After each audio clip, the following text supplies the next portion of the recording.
For tap project लागू करने वाला भारत का पहला शहर निम्न में से कौन है? ए बेंगलुरु, बी पुणे, सी पुरी अथवा डी भुवनेश्वर। दोस्तों इसका सही आंसर है ऑप्शन सी पुरी। ओडिशा के मुख्यमंत्री नवीन पटनायक ने पुरी शहर में ड्रिंक फ्रॉम टैप योजना का शुभारंभ किया है। उड़ीसा का जगन्नाथ धाम यानी पुरी शहर के स्थानीय निवासियों और यहां बाहर से आने वाले पर्यटकों को अब शुद्ध पेयजल उपलब्ध हो सकेगा। यहां हर नल से उच्च गुणवत्ता वाला शुद्ध पेयजल अब उपलब्ध कराया जाएगा। यह प्रोजेक्ट सुजल मिशन के तहत आरंभ किया गया है। ध्यान रखिएगा, भारत का यह पहला शहर है पुरी जो ओडिशा में है। वहां पर प्रोजेक्ट सुजल मिशन के तहत स्वच्छ जल की आपूर्ति की जाएगी, जो बेहद स्वच्छ जल होगा, पीने योग्य होगा। अब पुरी शहर के सभी लोगों को 24 घंटे 7 दिन शुद्ध पेयजल यानी हर घर हर नल से स्वच्छ जल मिलेगा। अब पुरी वासियों को अपने घर में फिल्टर लगाने की भी आवश्यकता नहीं है, क्योंकि टैप से उन्हें स्वच्छ और शुद्ध पेयजल की आपूर्ति की जाएगी। पुरी अब दुनिया के उन चुनिंदा शहरों में शामिल हो गया है जहां सभी नागरिकों के लिए उच्च गुणवत्ता वाला शुद्ध पेयजल की व्यवस्था टैप के जरिए की गई हो। इस योजना के बाद अब पुरी शहर में पर्यटकों को पीने की पानी की बोतल लेकर घूमना नहीं पड़ेगा।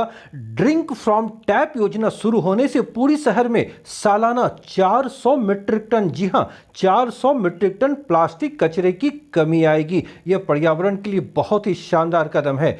इस योजना के आरंभ होने के बाद पुरी अब लंदन, लॉस एंजलिस, सिंगापुर जैसे शहरों की सूची में शामिल हो गया है। क्योंकि इस तरह की व्यवस्था अब तक हमें विकसित देशों में ही मिलती थी, जैसे अमेरिका, इंग्लैंड, जापान, सिंगापुर जैसे देशों में। अब भारत में भी इसकी शुरुआत हो चुकी है और पुरी पहला शहर है जहां ऐसी व्यवस्था की जा रही है, यानी शुद्ध पेयजल की व्यवस्था की जा रही है। 2 ओलंपिक मेडल जीतने वाली भारत की पहली महिला एथलीट इनमें से कौन बन गई है? ए पीवी सिंधु, बी साइना नेहवाल, सी मैरी कॉम अथवा डी मीराबाई चानू। दोस्तों इसका सही आंसर है option A PV Sindhu. Bharat के दिग्गज बैडमिंटन खिलाड़ी पीवी सिंधु 1 अगस्त 2021 को टोक्यो ओलंपिक में ब्रॉन्ज मेडल जीतकर भारत की ऐसी पहली महिला एथलीट बन गई हैं जिसने 2 ओलंपिक मेडल जीते हैं। सिंधु ने इससे पहले 2016 रियो ओलंपिक में रजत पदक जीता था। जी हां, सिल्वर मेडल जीता था पिछला ओलंपिक जो रियो डी जेनेरो ब्राजील में हुए थे 2016 में। पीवी सिंधु ने इस बार टोक्यो ओलंपिक में बैडमिंटन की एकल प्रतिस्पर्धा में चीन की बिंग जियाओ को सीधे गेम में 21-13, 21-15 से हराकर कांस्य पदक पर कब्जा किया। दोस्तों पुरुषों में यह कारनामा पहलवान सुशील कुमार कर चुके हैं। उसने बीजिंग ओलंपिक 2008 में कांस्य पदक और फिर 2012 लंदन ओलंपिक में रजत पदक जीता था। इस प्रकार इंडिविजुअली सुशील कुमार पुरुष वर्ग में और पीवी सिंधु महिला वर्ग में ऐसे खिलाड़ी हैं भारत के जो 2-2 ओलंपिक मेडल जीते हैं। इसके अलावा बैडमिंटन की बात करूं तो बैडमिंटन में साइना नेहवाल ने 2012 लंदन ओलंपिक में कांस्य पदक जीता था। नासा और इसरो की संयुक्त उपग्रह परियोजना निशार, जी हां निशार अर्थात NASA ISRO synthetic aperture radar किस वर्ष लॉन्च की जाएगी? Option A 2022, B 2023, option C 2024 अथवा ऑप्शन डी 2025। दोस्तों इसका सही आंसर है ऑप्शन बी 2023। भारतीय अंतरिक्ष एजेंसी इसरो और अमेरिकी अंतरिक्ष एजेंसी नासा के संयुक्त उपग्रह मिशन निशार को वर्ष 2023 में लॉन्च करने का प्रस्ताव है। दोस्तों प्रश्न ये उठता है कि निशार है क्या? निशार जिसका विस्तार है NASA ISRO synthetic aperture radar, यह एक उपग्रह है, सैटेलाइट है, जिसे भारत और अमेरिका की अंतरिक्ष एजेंसियां संयुक्त रूप से 2023 में अंतरिक्ष में स्थापित करेंगी। दोस्तों निशार मिशन का उद्देश्य क्या है? ध्यान रखिएगा, इस परियोजना का जो उद्देश्य है उन्नत राडार इमेजिंग का उपयोग कर भूमि की सतह में परिवर्तन का वैश्विक मापन करना। इसे पर्यावरण की गड़बड़ी, बर्फ शीट के पतन और भूकंप, सुनामी, ज्वालामुखी और भूस्खलन जैसे प्राकृतिक खतरों सहित पृथ्वी पर होने वाले सबसे जटिल प्रक्रियाओं को मापने के लिए विकसित किया जा रहा है। ये जो अन्य लाभ हैं कि निशान उपग्रह से एकत्र किए गए आंकड़ों से पृथ्वी की भूपर्पटी अर्थात क्रस्ट के विकास और अवस्था की जानकारी हमें मिलेगी। वैज्ञानिकों को बेहतर ढंग से हमारे ग्रह की प्रक्रियाओं को समझने में मदद मिलेगी। साथ ही जलवायु परिवर्तन, भविष्य के संसाधन, खतरों के प्रबंधन में हमें सहायता मिलेगी। दोस्तों, इसरो भारत की स्पेस एजेंसी है। इसरो अर्थात इंडियन स्पेस रिसर्च ऑर्गेनाइजेशन। तो दूसरी ओर नासा अमेरिका की स्पेस एजेंसी है। नासा का विस्तार है national aeronautics and space administration. ये जो अभियान है ना, 2015 में जब अमेरिकी राष्ट्रपति बराक ओबामा भारत की यात्रा पर आए थे, तो उस वक्त भारत और संयुक्त राज्य अमेरिका ने इस मिशन पर अपनी सहमति व्यक्त की थी और उसी का परिणाम अब ये है कि भारत और अमेरिका की अंतरिक्ष एजेंसियां मिलकर 2023 में इस अभियान को अंजाम देगी। 1 अगस्त 2021 को संयुक्त राष्ट्र सुरक्षा परिषद यूनाइटेड नेशंस सिक्योरिटी काउंसिल की कमान निम्नलिखित में से किस देश ने 1 महीने के लिए संभाली है? ए भारत, बी फ्रांस, सी चीन अथवा डी अमेरिका। दोस्तों, इसका सही आंसर है ऑप्शन ए भारत। भारत ने 1 अगस्त 2021 को संयुक्त राष्ट्र सुरक्षा परिषद अर्थात United nation security council UNSC की कमान संभाली है। भारत 1 महीने तक इस वैश्विक संस्था की अध्यक्षता करेगा। इस 1 महीने के कार्यकाल के दौरान भारत का फोकस मुख्य रूप से समुद्री सुरक्षा, शांति व्यवस्था और आतंकवाद से मुकाबले पर ही रहेगा। प्रधानमंत्री Narendra Modi United nation security council की एक बैठक की अध्यक्षता भी करेंगे और ऐसा करने वाले वे देश के पहले प्रधानमंत्री होंगे। ध्यान रखिएगा कि भारत ने संयुक्त राष्ट्र सुरक्षा परिषद की अध्यक्षता फ्रांस की जगह संभाली है। जी हां, इस 1 तारीख से पहले फ्रांस इसकी अध्यक्षता कर रहा था, अब ये जिम्मेवारी भारत के पास आई है। दोस्तों, ये तथ्य आप याद रखिएगा कि भारत 1 जनवरी 2021 को, जी हां, इस वर्ष के आरंभ में सुरक्षा परिषद का सिक्योरिटी काउंसिल का अस्थायी सदस्य बना था। भारत की सदस्यता 31 दिसंबर 2022 को समाप्त होगी। जो 2 वर्षों का पीरियड है वो 31 दिसंबर 2022 को समाप्त होगी। इस पूरे कार्यकाल में भारत के पास 2 बार, जी हां 2 बार यूनाइटेड नेशन सिक्योरिटी काउंसिल की अध्यक्षता आएगी।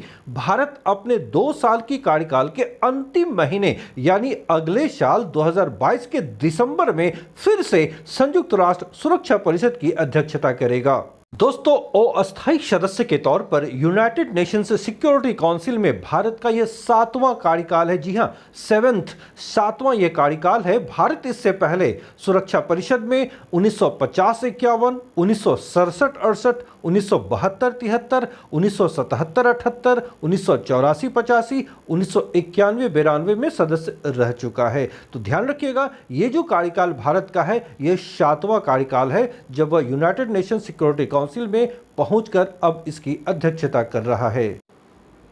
भारत और चीन के बीच 6ठी हॉटलाइन सर्विस की स्थापना कहां पर की गई है? 4 विकल्प हैं। ए पूर्वी लद्दाख, बी उत्तराखंड, सी सिक्किम अथवा डी अरुणाचल प्रदेश।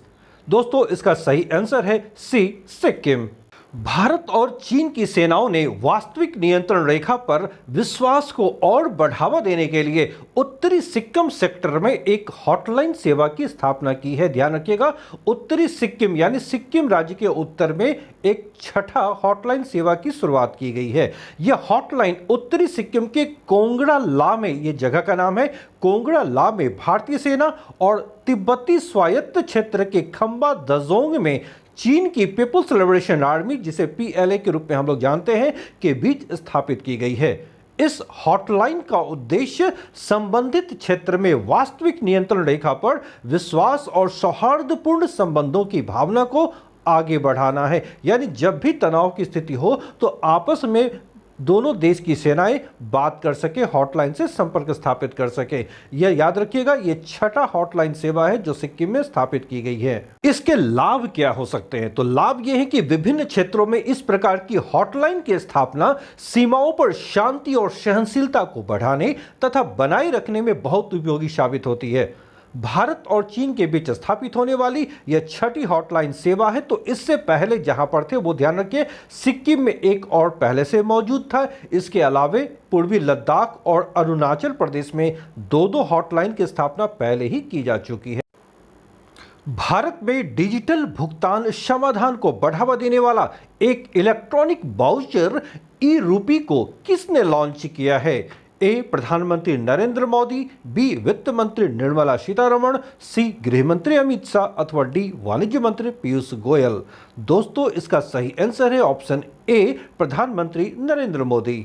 प्रधानमंत्री नरेंद्र मोदी ने 2 अगस्त 2021 को वीडियो कॉन्फ्रेंसिंग के माध्यम से डिजिटल भुगतान समाधान को बढ़ावा देने वाला एक इलेक्ट्रॉनिक वाउचर ई रूपी लॉन्च किया है। इस ई रूपी का उपयोग न केवल सरकार द्वारा बल्कि किसी भी ऐसे गैर सरकारी संगठन द्वारा किया जा सकता है जो शिक्षा या चिकित्सा उपचार में किसी व्यक्ति या संस्था का समर्थन करना चाहते हैं। दोस्तों इस प्रीपेड इलेक्ट्रॉनिक वाउचर का उद्देश्य प्रधानमंत्री मोदी के सुशासन और डिजिटल इंडिया के निर्माण के दृष्टिकोण को आगे बढ़ाना है।